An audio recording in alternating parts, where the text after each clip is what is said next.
Bom dia, meus queridos amigos. Que a paz de Jesus envolva-nos nesta manhã, para que os nossos pensamentos se elevem, procurando harmonizar com toda essa grandeza divina que está à nossa volta. Vamos ler hoje, dando continuidade ao capítulo 8, verdadeira pureza, mãos não lavadas. Então, os escribas e os fariseus que tinham vindo de Jerusalém aproximaram-se de Jesus e lhe disseram: Por que viola os teus discípulos a tradição dos antigos, uma vez que nós que não lavam as mãos quando fazem suas refeições? Jesus lhe respondeu: Por que violais vós outros o mandamento de Deus para seguir a vossa tradição? Porque Deus pôs este mandamento: honrai a vosso pai e a vossa mãe. A este outro seja punido de morte aquele que disser a seu pai ou a sua mãe palavras ultrajantes, e vós outros, no entanto, dizeis: aquele que haja dito a seu pai ou a sua mãe, toda oferenda que faço a Deus vos é proveitosa. Satisfaz a lei, ainda que depois não honre nem assista a seu pai ou a sua mãe. Tornam assim inútil o mandamento de Deus pela vossa tradição. Hipócritas, bem profetizou de vós Isaías, quando disse: Este povo me honra de lábios, mas conserva longe de mim o coração. É em vão que me honram, ensinando máximas e ordenações humanas. Depois, tendo chamado o povo, disse: Escutai e compreendei bem isso. Não é o que entra na boca que macula o homem. O que sai da boca do homem é que o macula. O que sai da boca procede do coração. E o que torna impuro o homem, porquanto do coração é que partem os maus pensamentos, os assassinos, os adultérios, as fornicações, os latrocínios, os falsos testemunhos, as blasfêmias e as maledicências. Essas são as coisas que tornam impuro o homem. O comer sem haver lavado as mãos não é o que torna impuro. Então, aproximando-se dele, disseram-lhe seus discípulos: Sabeis que, ouvindo o que acabais de dizer, os fariseus se escandalizaram? Ele, porém, respondeu: Arrancada será toda a planta que meu Pai Celestial não plantou. Deixai-os, são cegos que conduzem cegos. Se o cego conduz outro, caem ambos no fosso. Mateus capítulo 15, versículo de 1 a 20. Enquanto ele falava, um fariseu lhe pedia que fosse jantar em sua companhia. Jesus foi e sentou-se à mesa. O fariseu, então, a dizer consigo mesmo: Por que não lavou ele as mãos antes de jantar? Disse-lhe, porém, o Senhor: Vós outros fariseus pondes grandes cuidados em limpar o exterior do copo e do prato. Entretanto, o interior dos vossos corações está cheio de rapinas e de iniquidades. Insensatos que sois aqueles que fez o exterior, não é o que faz também o interior? Lucas 11, 37 e 40. Os judeus haviam desprezado os verdadeiros mandamentos de Deus para se aferrarem à prática dos regulamentos que os homens tinham estatuído, e da rígida observância desses regulamentos faziam casos de consciência. A substância muito simples acabara por desaparecer debaixo da complicação da forma. Como fosse muito mais fácil praticar atos exteriores do que se reformar moralmente, lavar as mãos do que expurgar o coração, iludiram-se a si próprios homens, tendo-se como quites para com Deus por se conformarem com aquelas práticas, conservando-se tais quais eram, visto se lhes ter ensinado que Deus não exigia mais do que isso. Dai-o haver dito o profeta: é em vão que este povo me honra de lábios, ensinando máximas e ordenações humanas. Verificou-se o mesmo com a doutrina moral do Cristo, que acabou por ser atirada para segundo plano, donde resulta que muitos cristãos, a exemplo dos antigos judeus, consideram mais garantida a salvação por meio das práticas exteriores do que pelas da moral. É essa adição feita pelos homens à lei de Deus, que Jesus alude quando diz: arrancada será toda a planta que meu Pai Celestial não plantou. O objetivo da religião é conduzir a Deus o homem. Ora, este não chega a Deus senão quando se torna perfeito. Logo, toda religião que não torna melhor o homem não alcança o seu objetivo. Toda aquela em que o homem julgue poder apoiar-se para fazer o mal, ou é falsa ou está falseada em seu princípio. Tal o resultado que dão as que a forma sobreleva ao fundo.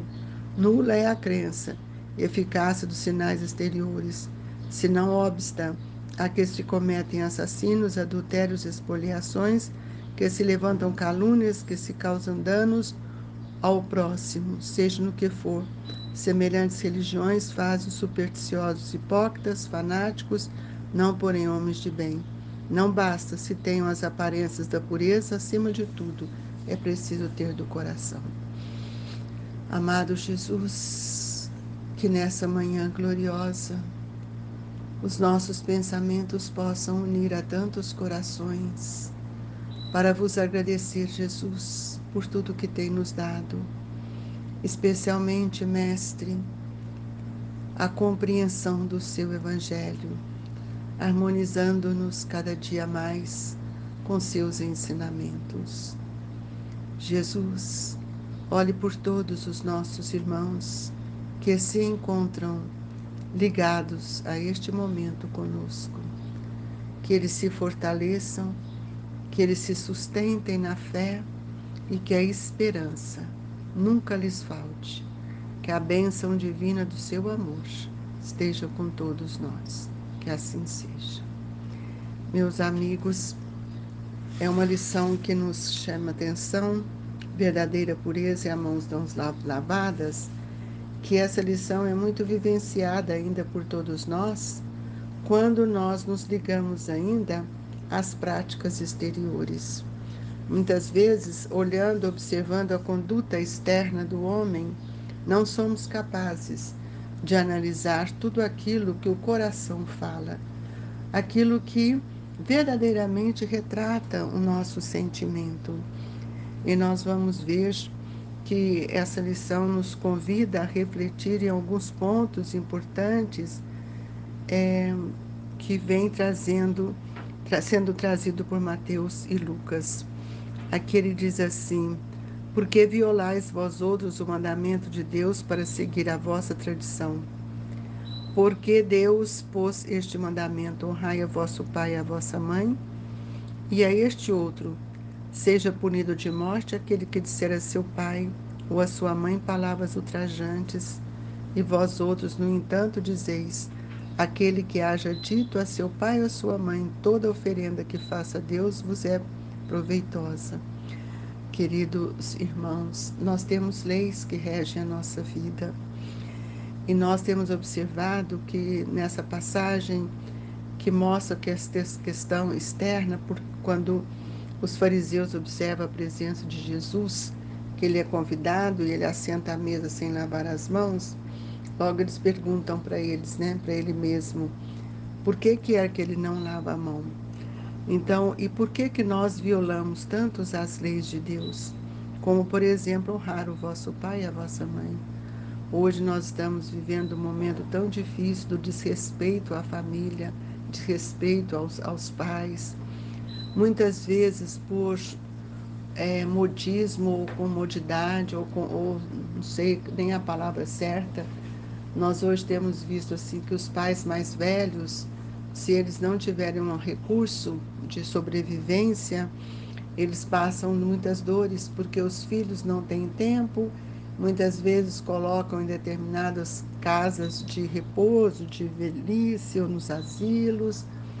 E não é colocar um pai num asilo que nós estamos se referindo ao gesto, porque muitas vezes nós não temos nem condição mesmo de cuidar daqueles pela nossa sobrevivência. O que nós estamos falando é indiferença. Porque quando a gente coloca um pai num asilo, numa casa de repouso, em qualquer situação dessa, A nossa presença de gratidão e de afeto deve estar sempre ali presente. Então, não é a forma, mas é a essência que nós precisamos observar, né? Então, não é o que aqui o Evangelho fala, não é o que entra pela boca que macula o homem, mas é o que sai. E o que sai pela boca, nós vamos ver que muitas vezes é o que retrata o nosso pensamento. E Jesus então fala que os judeus haviam desprezado os verdadeiros mandamentos de Deus para se aferrarem à prática dos regulamentos que os homens tinham estatuído. Então nós sempre estamos vendo as coisas que os homens fazem, as leis que os homens estabelecem, mas esquecemos de olhar as leis de Deus que estão dentro de nós. A palavra, né, que nós temos, nossa palavra, a palavra do homem, é a nossa criação. Tudo aquilo que falo é aquilo que penso. Então, muitas vezes eu preciso tomar cuidado para que a minha palavra não venha ferir, porque a palavra está imantada das minhas vibrações. Muitas vezes nós abraçamos, beijamos o outro e nós vamos ver que quando nós estamos abraçando ou beijando um ente querido, um amigo, nós estamos mostrando o nosso afeto, a nossa união, e outros são tão hipócritas que dão o beijo como Judas fez. Então, da ingratidão, nós percebemos a grandeza do amor quando o próprio Evangelho, a própria lei fala de honrar pai e mãe, e nós temos visto isso, que para que eu possa ter um pai e uma mãe, eu preciso entender que houve um afeto maior e uma estrutura moral que nos trouxe até a vida, que é a força da sexualidade e o sexo que hoje nós vamos ter que analisar e ver, ele é um passaporte do renascimento para a bênção do lar. E isso que nós precisamos olhar. Esse pai e essa mãe nos deram a oportunidade de voltar aqui para que a gente pudesse aprender amando esses espíritos. Muitas vezes nós criamos processos tão difíceis para nós mesmos, nos levando mais tarde ao arrependimento, à loucura e até mesmo à delinquência. É preciso que a gente possa observar que nós entendemos que a educação ela tem um caráter mais forte, ela nos educa, ela nos une, ela nos traz esse espírito de alinhamento moral. E aí nós vamos ver que tudo que Jesus nos disse precisa ser melhor compreendido. Não é o que entra pela boca que contamina as criaturas, mas o que vem do coração. Olha o que você pensa, porque o que sai do coração e da mente, pela sua boca, pelo aquilo que você fala, é força viva que envolve a criatura para o bem ou para o mal, conforme a natureza de nossa criação mental. Então, nós estamos vendo que do coração das pessoas que são más, perversas, e muitas vezes inconscientes do que tudo aquilo que fazem, nós precisamos entender que esses elementos são elementos perturbadores, que não nos trazem segurança, e mais tarde a gente já sabe que colherão os frutos amargos da atividade infeliz desses impulsos. Então, todo momento, meus irmãos, o ato de bondade é invariável força benéfica ao derredor de quem o mobiliza. Então, nós vamos ver que é preciso, imprescindível, que a gente vigie os nossos pensamentos para que a gente não venha ofender os nossos irmãos. Porque o verbo, ele cria situações, mas ele também insinua. Ele inclina aquilo que nós queríamos que o outro recebesse, mas ele tanto ele renova, como também ele destrói. Então nós precisamos observar como é a nossa personalidade.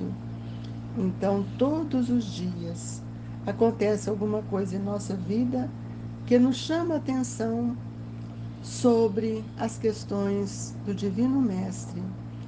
E a palavra, ela tem sempre que ser aquela que saia do nosso coração, imantada de um sentimento que nos renova. E nesses dias que se aproxima o Natal, nós precisamos lembrar também o que é que nós devemos falar. Porque muitas vezes nossa palavra é tão decorada, tão automática, Feliz Natal, mas não tem uma vibração, não tem uns sentimentos de gratidão, de respeito ao meu próximo. Talvez não seja aquilo tudo que nós gostaríamos de oferecer, de, de realmente desejar ao nosso irmão. E hoje, então, eu vou convidá-los a refletir bastante na gratidão, em tudo isso que nós temos recebido. E o passe é esse gesto grandioso da gratidão que os espíritos amigos constantemente nos oferecem. Por isso eu os convido, Jesus, que nesse momento sublime do passe eu possa me conectar com esses espíritos amigos, sentindo o valor do amor, do respeito que temos por todos.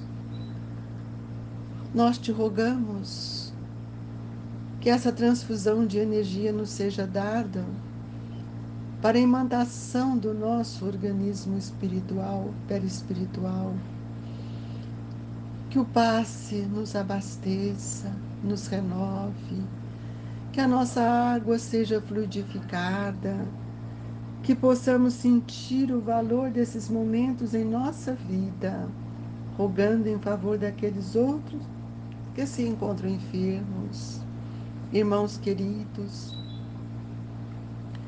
que ora estão passando por suas provas, por suas dores.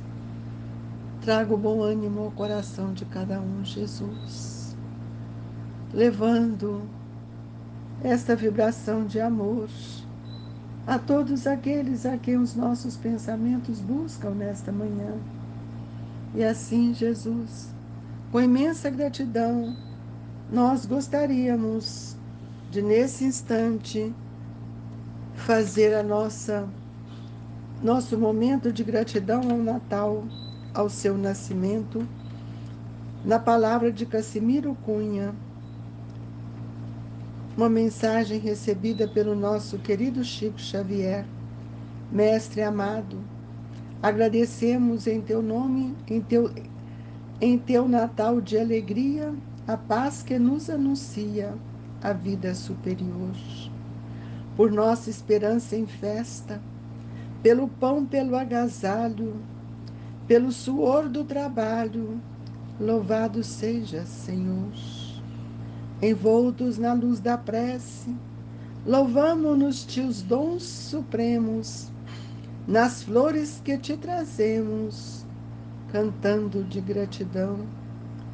Felizes e reverentes, rogamos-te, doce amigo, a bênção de estar contigo no templo do coração. Com esta prece, queremos agradecer as oportunidades sublimes que Jesus tem nos concedido, deixando no coração de cada irmão o ósculo da ternura, da gratidão, para que esta luz bendita nos sustente e nos alimente. Paz, harmonia e muitas vibrações fecundas é o que desejamos a todos. Do Grupo Espírita Esperança e Caridade, Colégio Allan Kardec, chegue até vocês as nossas saudações de Natal, as nossas vibrações, pedindo a Jesus e a Eurípedes que nos eleve, que nos agasalhe, que nos sustente hoje e sempre, que assim seja, Mestre.